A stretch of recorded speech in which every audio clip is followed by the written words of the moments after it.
Les chiens ne peuvent pas ressentir ce qu'on appelle la haine, mais ils peuvent par contre émettre des signaux ou des réactions qui peuvent nous faire penser qu'ils nous détestent. La vérité, c'est qu'il y a toujours une raison derrière ces réactions. C'est pourquoi dans cette vidéo de Planète Animal, on va vous parler des 5 signes qui peuvent vous faire croire que votre chien vous déteste. Allez, c'est parti!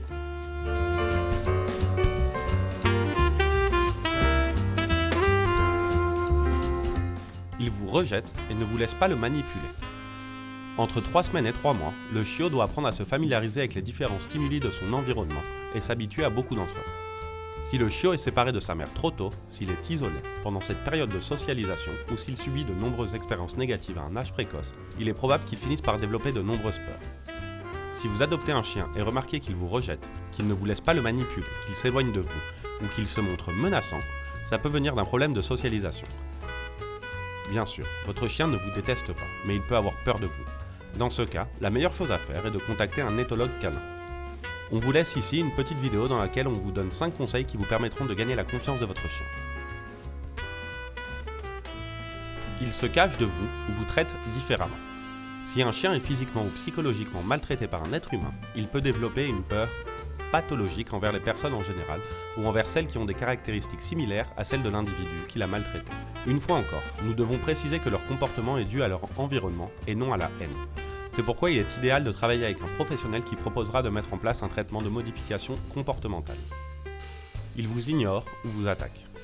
L'une des causes les plus fréquentes d'une mauvaise relation entre un chien et son tuteur vient de la stratégie d'éducation choisie. Dans chaque foyer, il devrait y avoir des règles de cohabitation claires et cohérentes qui seront toujours enseignées de manière respectueuse.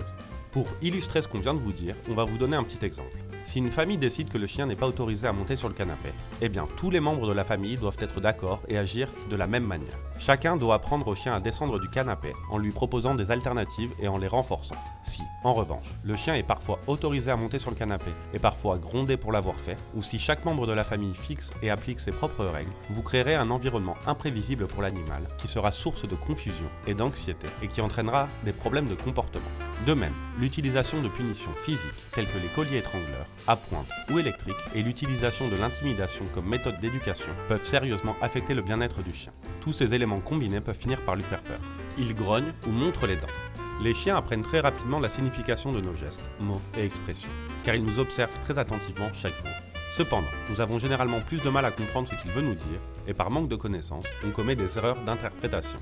Il est important d'être conscient des signaux d'apaisement comme quand il bâille, se lèche ou qu'il tourne la tête. De la même manière, vous devez aussi connaître les signaux d'agressivité tels que le grognement, le fait de montrer les dents, le marquage qui indiqueront que votre chien est mal à l'aise ou qu'il a besoin d'espace. Si nous respectons ces signaux et évitons d'exposer de force notre chien à des situations qui ne lui sont pas agréables, sa confiance en nous augmentera car il se sentira compris. Découvrez-en plus sur le langage canin dans la vidéo suivante.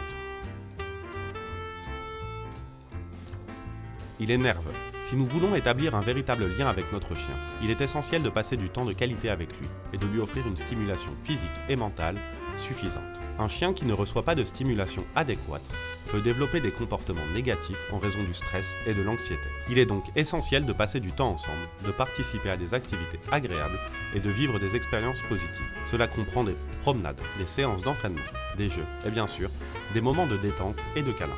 Prendre soin de cet aspect permet au chien d'établir un attachement sûr et sain avec nous et d'être plus affectueux. Cela dit, si vous remarquez qu'il aboie, qu'il montre les dents, qu'il se cache de vous ou qu'il ne vous laisse pas le caresser, ce n'est pas parce que votre chien vous déteste, mais parce que quelque chose ne va pas et que c'est sa façon de le transmettre. Vous devez donc trouver la cause de son comportement et la traiter afin d'améliorer votre relation. Si vous souhaitez continuer à en apprendre plus sur les soins des chiens, c'est par ici.